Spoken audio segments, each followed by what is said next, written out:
Salut les Rubies, bienvenue sur la chaîne de Mademoiselle Ruby, j'espère que vous allez bien. On se retrouve aujourd'hui pour la création d'un cadre naissance en résine époxy bien sûr. Comme d'habitude, vous allez retrouver la liste du matériel juste ici, n'hésitez pas à faire pause pour lire à votre aise. Alors moi j'ai opté pour un cadre rond, mais bien sûr vous pouvez prendre le moule de la forme que vous voulez. Et on se retrouve tout de suite après pour la première étape de cette création. Donc ici on se retrouve dans mon atelier, j'ai déjà pesé et mélangé la résine et le durcisseur et j'ai bien entendu ajouté 1% du poids total en bloqueur UV. Pour commencer, j'ai mélangé une partie de ma résine avec de la pâte de pigment blanche, donc j'ai pris une petite quantité de résine, j'ai mélangé ma pâte de pigment avec, j'ai bien touillé pour éviter d'avoir des grumeaux et ensuite j'ai transvasé cette petite quantité de résine blanche dans une plus grande quantité de résine. Ça nous donne un effet tout lisse et tout brillant et sans aucun grumeau quand je fais le mélange comme ça. Parce que si je mets de la pâte de pigment directement dans un grand gobelet de résine, ça va être très difficile à mélanger et je vais me retrouver avec des grumeaux après. Donc ici, comme vous pouvez le voir, j'ai 4 moules. Donc j'ai 2 moules de 40 cm et 2 moules de 20 cm. C'est parce que je voulais faire un cadre en double étage, comme vous allez le voir un peu plus loin dans la vidéo. Donc ici, évidemment, une fois qu'on a coulé notre base blanche, on va sprayer un peu d'alcool. Et puis avec un peu de résine blanche qui va me rester, je vais remplir des petits moules en forme de demi-bille. Ça va me permettre d'avoir la décoration de mon cadre plus tard. Donc ici, je vais verser de la résine blanche, mais je vais également colorer le reste de la résine pour avoir des petites billes de différentes tailles et de différentes couleurs. Une fois que c'est fait, je vais laisser sécher le tout pendant 24 heures et on se retrouve du coup 24 heures plus tard dans mon atelier. Je vais vérifier que le tout est bien durci et je vais préparer mes petits gobelets avec différents pigments de couleur. Donc comme c'est pour un cadre naissance pour une petite fille, je voulais partir sur du rose mais pas uniquement que du rose, donc j'ai pris également un petit peu de lilas ainsi que du gris. Le gris est très léger, métallisé et je voulais que les couleurs soient translucides, donc je vais vraiment pas en mettre beaucoup, je vais mettre un petit peu de pigment et les mélanger ensuite avec ma résine transparente. Je viens également démouler toutes mes petites billes que j'ai créées avant, comme ça ma décoration est prête avant de pouvoir couler ma résine. Une fois que c'est fait, je viens mélanger ma résine avec les poudres mica et je vais ensuite démouler les plus petits cadres pour pouvoir les mettre dans les plus grands. Une fois que je les ai posés et bien centrés, je vais venir appuyer bien fort dessus. La résine étant durcie que depuis 24 heures, elle est encore un petit peu collante et ça va faire en sorte que les cadres ne vont absolument pas bouger. Je vais ensuite venir mélanger un petit peu de résine avec ma poudre épaississante et j'avais trop hâte de vous en parler justement. J'ai testé la poudre épaississante quelques fois et c'est la première fois que j'en fais un tuto et que je le fais vraiment pour une réalisation et pas juste pour tester. Donc c'est une poudre qui permet d'épaissir la résine sans pour autant la faire chauffer. Vous allez pouvoir retrouver cette poudre épaississante sur ma boutique. Je vous mettrai bien entendu le lien dans la description. Elle n'est pas encore disponible pour l'instant, mais elle sera disponible dans le cours de la semaine. Et je vais ensuite venir couler ma résine épaissie dans une poche à douille. Ça va me permettre de créer des designs comme j'en ai envie, des tracés, des courbes, un petit peu comme je veux. Évidemment, il va falloir que j'améliore ma technique avec la poche à douille parce que je suis pas très douée avec ça. C'est la première fois que je l'utilise vraiment pour une création qui va être vraiment offerte et pas juste pour la tester à la maison. Donc j'étais un petit peu anxieuse, mais le résultat est vraiment canon à la fin, donc je suis assez fière de moi. Donc ici on va venir couper le bout et je vais vraiment essayer de couper un tout petit bout pour avoir des traits fins et pas vraiment des grosses lignes. Et ici on va venir avec notre poche à douille tracer des lignes, un petit peu des courbes comme ça aléatoires sur nos plateaux. Enfin sur nos cadres plutôt. Donc l'avantage de travailler avec de la poudre épaississante, c'est que pour avoir une résine épaissie avec laquelle vous pouvez vraiment travailler et qui n'est pas juste liquide, d'habitude on doit attendre 15-20 minutes qu'elle épaississe, mais ça réduit la fenêtre de temps de travail parce que si vous attendez 15-20 minutes justement pour que votre résine soit épaisse, il ne vous restera plus que 10-15 minutes pour travailler avec parce que la réaction chimique entre la résine et le durcisseur aura déjà commencé. Alors qu'avec la poudre épaississante pour résine, ça vous permet d'avoir encore vos 30-45 minutes pour travailler avec votre résine puisqu'elle sera épaissie dès le début et qu'elle aura toujours le temps de poursuivre son processus chimique. Ça permet vraiment de créer comme ça des lignes, de faire des séparations sur vos créations par exemple. Si vous voulez par exemple créer un cadre bicolore, vous pouvez utiliser la poudre épaississante. Donc elle va évidemment colorer votre résine blanc, un petit peu crème comme ça. Mais vous pouvez toujours ajouter des pigments en poudre mica. Je vous déconseille d'ajouter des pigments style pâte de pigment ou peinture acrylique parce que là, ça va vraiment surchauffer votre résine. Mais du coup, la poudre épaississante, c'est vraiment avantageux parce que ça vous permet de travailler avec une résine qui ne surchauffe pas plus vite et qui est malgré tout épaisse. Donc ici, moi, je vais commencer à verser mes couleurs et comme vous le voyez, mes couleurs ne vont pas partout sur le tableau, elles restent vraiment derrière la barrière, j'ai envie de dire, de mes tracés, de mes lignes, avec la résine épaissie. Donc c'est quand même assez chouette et ça va faire que le résultat final, les couleurs ne vont pas se mixer entièrement ensemble, il va vraiment y avoir chaque couleur qui va rester à peu près à sa place. Bon, ici moi j'ai fait des lignes très très fines, donc elles ne sont pas épaisses, ce qui fait que les couleurs vont quand même un petit peu bouger, surtout quand je vais verser une plus grande quantité de résine. Mais quoi qu'il en soit, comme vous pouvez le voir, ça reste relativement bien en place. C'est assez agréable. Donc j'imagine que par exemple si je voulais faire un cadre bicolore ou tricolore, je ferais juste des traits un peu plus épais. Et puis là je pourrais vraiment travailler avec une résine qui ne se mélange pas l'une à l'autre. Donc c'est quand même assez chouette.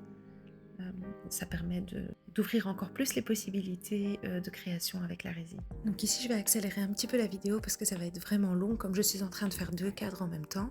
Mais comme vous pouvez le voir, la résine reste relativement bien en place, donc c'est quand même assez agréable. Et en plus, les lignes qui vont être ensevelies un petit peu sous la résine vont donner un petit effet de vague comme ça et de mouvement un peu marbré comme ça va être vraiment joli. Donc ici pour le deuxième cadre, j'ai quand même décidé de rajouter un peu plus de lignes et je vais en rajouter d'ailleurs même après avoir fini de tout couler. Je trouve ça en plus très relaxant comme process. Je trouve ça très très agréable à faire.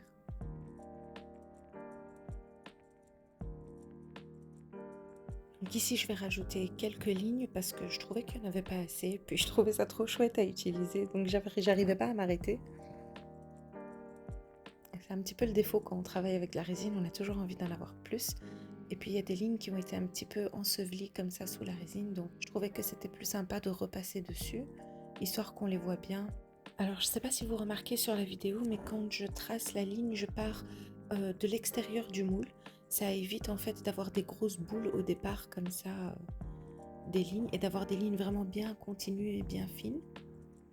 Donc c'est sûr que votre table de travail va un peu prendre cher, mais c'est pour la bonne cause.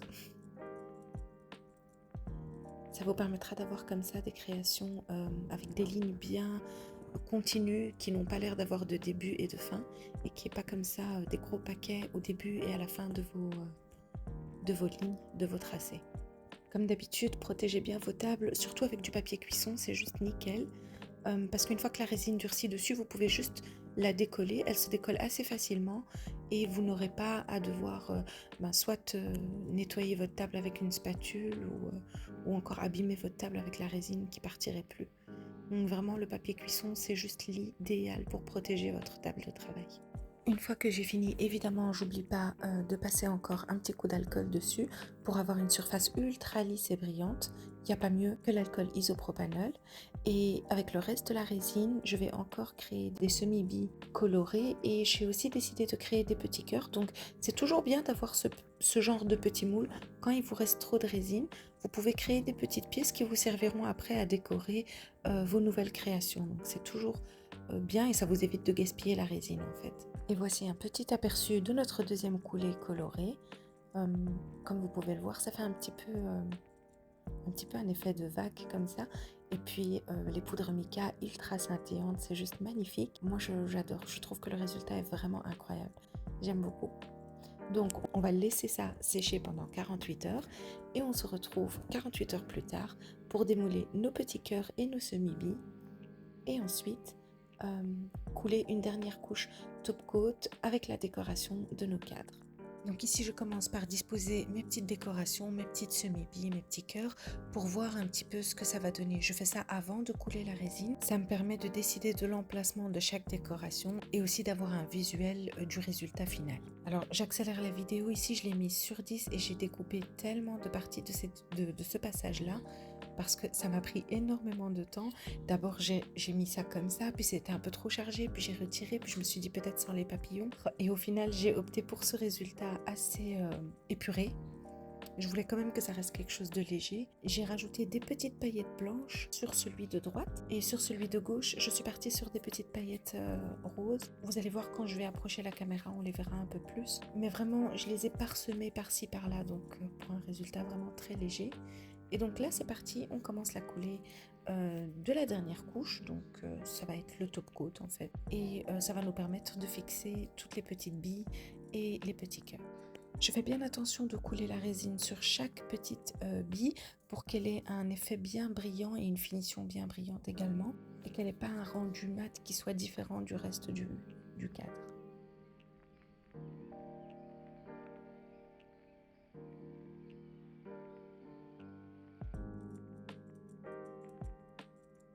Et pour une dernière petite touche de brillance girly, j'ai rajouté quelques paillettes. Alors sur celui de gauche, je suis partie sur des paillettes roses et sur celui de droite, des paillettes blancs et argentées. Et une fois que j'ai fini, bien entendu, on passe un dernier coup de spray. Celui-là est le dernier coup de spray le plus important parce que c'est le dernier.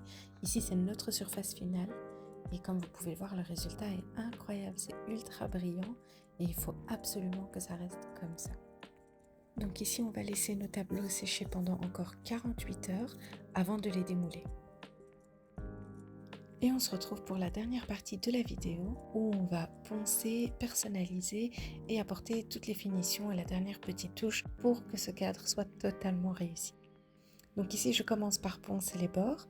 Comme vous le voyez, je ne mets pas mes doigts sur la surface, je le tiens vraiment par en dessous et je ponce les bords délicatement. J'ai mis mon Dremel sur puissance 2 ou 3. Pas trop fort, et je viens poncer les bords vraiment avec beaucoup de douceur.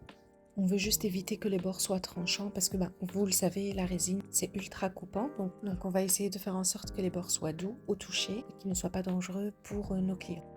Une fois que c'est fini, je viens le dépoussiérer avec un chiffon sec et doux. Donc je vais le dépoussiérer, nettoyer mon plan de travail et puis on va passer à la personnalisation. Pour ça, je choisis le vinyle que je vais mettre dessus et je suis pas sûre, en fait j'hésite, mais au final je vais partir sur le gris métallisé. C'est la couleur qui est la moins présente sur le tableau et je pense que donc avec l'écriture c'est celle qui ressortira le plus.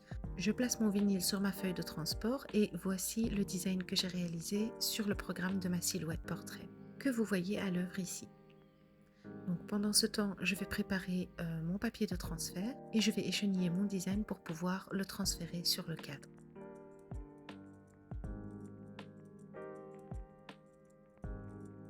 Une fois que j'ai fini, je vais venir coller ma feuille de transfert dessus et le transférer justement sur le cadre.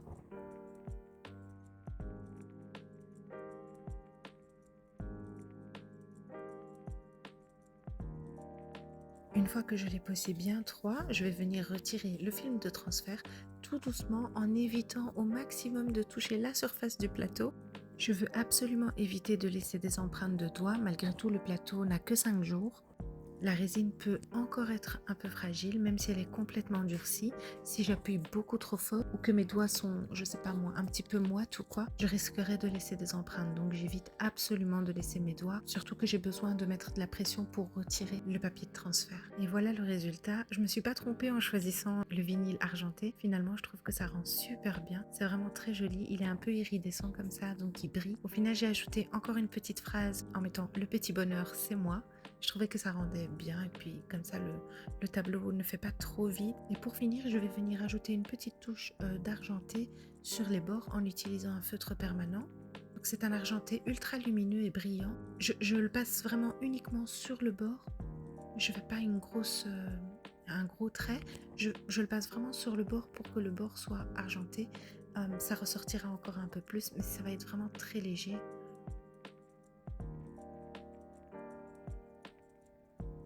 On fait très attention de ne pas dépasser et voilà, je trouve que ça rajoute une petite touche de luminosité et de brillance et puis ça reste discret et ça délimite comme ça un petit peu le bord du tableau, donc j'aime bien le résultat. J'attends vos avis dans les commentaires pour me dire si vous avez aimé. Moi en tout cas je suis in love, vraiment je le trouve super beau. Je trouve que le résultat est vraiment canon, les couleurs sont belles, ça fait un petit peu galaxie comme ça, c'est très girly, très fin. Et puis les lignes avec la résine épaissie, je trouve que c'est juste incroyable le rendu, surtout pour une première utilisation officielle entre guillemets. Je trouve que c'est vraiment canon. Je suis assez fière du résultat. Alors là, on voit qu'il y a des lignes qui se sont un petit peu séparées, mais dans l'ensemble, je trouve que c'est quand même assez joli. Je vous remercie d'avoir suivi cette vidéo jusqu'au bout. N'hésitez pas à me laisser vos avis et vos suggestions en commentaire. Comme toujours, vous retrouverez les liens du matériel nécessaire dans la barre de description ainsi que toutes les informations importantes. Et moi, je vous dis à très vite pour une prochaine vidéo.